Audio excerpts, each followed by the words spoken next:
Without a doubt, I am sure you would agree with me that I definitely needed to upgrade my bathroom light. We have a very tiny like space right here as far as my bathroom sink and mirror goes, and so I had a really hard time finding a light that I felt like fit the theme I was going for as far as like the vibe of my bathroom, but also like fit in my bathroom, because this is like, I think it's exactly 2 feet, maybe a little bit less.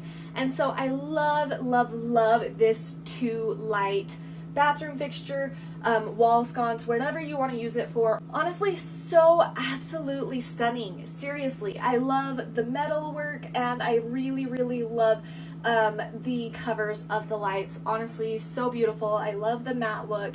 It looks absolutely stunning with either more of the warm lights as well as like the bright whites. I'm absolutely in love with it. It totally upgraded my bathroom so much. Just adjusting tiny things like light fixtures can totally change a room. So I was super excited to get that, and honestly, it is phenomenal, great quality. It was easy to install, and I really like the bar across the top. I just think everything about it aesthetically is like on point. Super grateful to have this upgrade. Great quality. If you're looking at getting it, I would totally recommend it. I do think it's worth it, and I am incredibly grateful to the company for sending it to me in exchange for an honest video for you guys. I hope this answered some of your questions and that you found it helpful.